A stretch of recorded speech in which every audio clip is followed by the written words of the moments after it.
নমস্কার, শুভ্রার Bengali story telling চ্যানেলে সকলকে স্বাগত। আমি আজকে বনফুলের লেখা ছোট্ট ছোট্ট 3টে সুন্দর গল্প আপনাদের জন্য হাজির করেছি। আশা করি গল্পগুলো ভালো লাগবে। তো চলুন, প্রথম গল্পের নাম আত্মপর।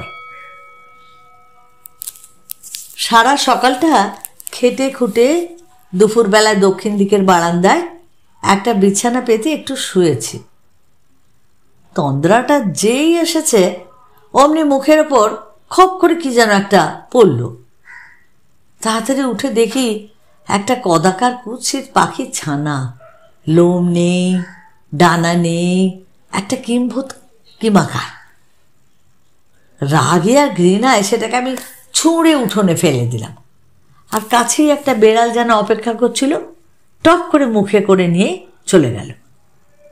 আর শালিক পাখিদের সে কি আর্তনাদ শোনা যেতে লাগলো। আমি তো এপাশ ওপাশ করে আবার ঘুমিয়ে পড়লাম। তারপর 4-5 বছর কেটে গেছে। আমাদের বাড়িতে হঠাৎ একদিন আমারই বড় আদরের একমাত্র ছেলে শচীন হঠাৎ সাপের কামড়ে মারা গেল। ডাক্তার, কবরেজ, ওঝা, বদ্যি কেউ তাকে বাঁচাতে পারল না। শচীন জন্মের মতো আমাদের বাড়ি ছেড়ে চলে গেল। বাড়িতে কান্নার তুমুল হাহাকার। ভেতরে আমার স্ত্রী তো অজ্ঞান, তাকে নিয়ে একজন লোক শশব্যস্ত হয়ে উঠেছে। বাইরে এসে দেখি দড়ির খাটিয়ার ওপর শুয়ে বাচ্চাটাকে নিয়ে যাবার আয়োজন হচ্ছে, মানে শচীনকে। তখন বহুদিন পরে কেন জানি না সেই পাখির ছানাটার কথা আমার মনে পড়ে গেল। সেই 4-5 বছর আগে একটা নিস্তব্ধ দুপুরে বেড়ালের মুখের সেই অসহায় পাখির ছানাটা, আর তার চারদিকে সেই পাখির মায়েদের সেই আর্ত হাহাকার। হঠাৎ যেন একটা অজানা ইঙ্গিতে শিউরে উঠলাম।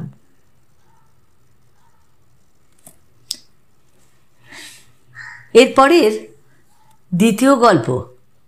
দ্বিতীয় গল্পের নাম এক ফোঁটা জল।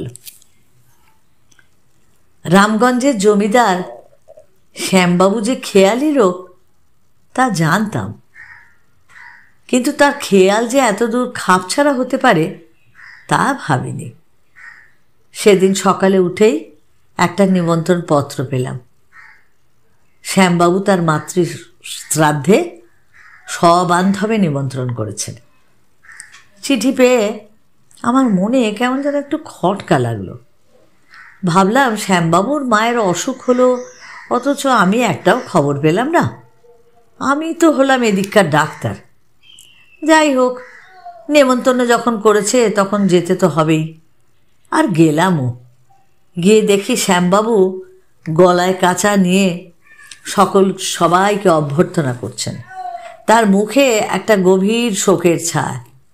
আমাকে দেখেই বললেন, আসুন ডাক্তারবাবু, আসতে আজ্ঞা হোক। 2-4 কথার পর জিজ্ঞাসা করলাম, আপনার মায়ের হয়েছিল কি? শ্যামবাবু একটু বিস্মিত হয়ে উত্তর দিলেন, ও, আপনি শোনেননি বুঝি? আমার মা তো আমার ছেলেবেলাতেই মারা গেছেন। তাকে আমার মনেও নেই। ইনি আমার আরেক মা, সত্যিকারের মা ছিলেন। ভদ্রলোকের গলা কাঁপতে লাগলো। আমি বললাম, কিরকম, কে তিনি? তখন তিনি বললেন, আমার মংলা গাই। আমার মা কবে ছেলেবেলায় মারা গেছে মনেও নেই। সেই থেকে এই গাইটা তো দুধ খাইয়ে আমাকে এত বড় করেছে। ওরই দুধে আমার দেহ মন সব পুষ্ট। আমার সেই মা আমায় এতদিন পরে ছেড়ে চলে গেলেন ডাক্তারবাবু। এই বলে তিনি হু হু করে কেঁদে ফেললেন। আমার আর বিস্ময়ের সীমা রইল না।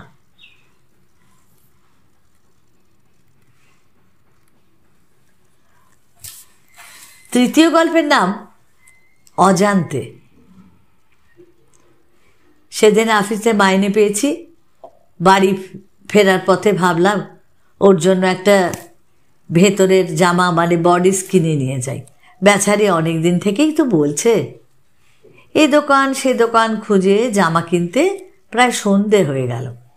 জামাটা কিনে বেরিয়েছি, ওমা দেখি বৃষ্টিও আরম্ভ হলো। কি করি, দাঁড়াতে হলো। বৃষ্টি একটু ধরতে জামাটা বগলে করে ছাতাটা মাথায় দিয়ে যাচ্ছি। বড় রাস্তাটুকু বেশ এলাম, তারপরে গলি তো, সেটা একটু অন্ধকার অন্ধকার। গলিতে ঢুকে অন্যমনস্ক হয়ে ভাবতে ভাবতে যাচ্ছি। অনেক দিন পর আজ নতুন জামা পেয়ে তার মনে কি না আনন্দ হবে। আজ আমি এইসব ভাবতে ভাবতে যাচ্ছি, এমন সময় ওমা দেখি হঠাৎ একটা লোক আমার ঘাড়ে এসে পড়ল। সেও পড়ে গেল আর আমিও পড়ে গেলাম, আর জামাটা কাদায় মাখামাখি হয়ে গেল। আমি উঠে দেখি লোকটা তখনও ওঠেনি, উঠবার উপক্রম করছে। রাগে আমার সর্বাঙ্গ জ্বলে গেল, মারলাম একটা লাথি। রাস্তা থেকে চলতে পারো না? মারের চোটে সে আবার পড়ে গেল, কিন্তু কোনো জবাব করল না। তাতে আমার আরও রাগ হলো, আরও মারতে লাগলাম।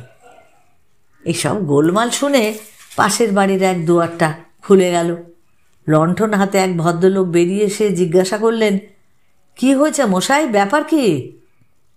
আরে দেখুন দেখি মশাই, এই রাস্কেলটা আমার এত টাকার জামাটা মাটি করে দিল, কাদায় মাখামাখি হয়ে গেছে একেবারে, পথ চলতেও জানে না, ঘাড়ে এসে পড়েছে। কে ও? ও থাক মশাই, মাফ করবেন, ওকে আর মারবেন না। ও বেচারা অন্ধ বোবা ভিখেরি, ও এই গলিতেই থাকে।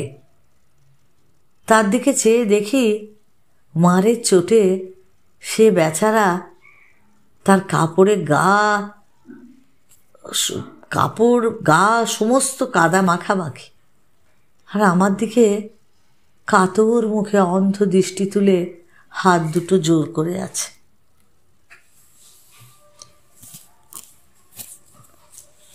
এই সুন্দর গল্প তিনটে খুবই মানুষের চেতনাকে জাগিয়ে দেয়, বিবেককে জাগিয়ে দেয়। আমরা অজান্তে সত্যিই আমরা অনেক কিছু করে ফেলি, যেটার অর্থ হয়তো আমরা সেই মুহূর্তে খুঁজে পাই না, কিন্তু পরে তখন নিজেরই খুব আফসোস হয় যে আমি এরম কাজটা কেন করলাম।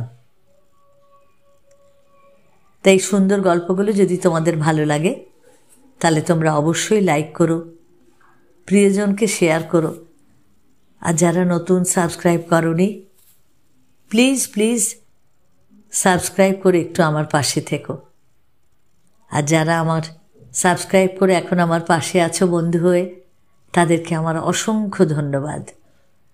সকলে ভালো থেকো আর অপেক্ষায় থেকো আমার পরবর্তী গল্পের জন্য।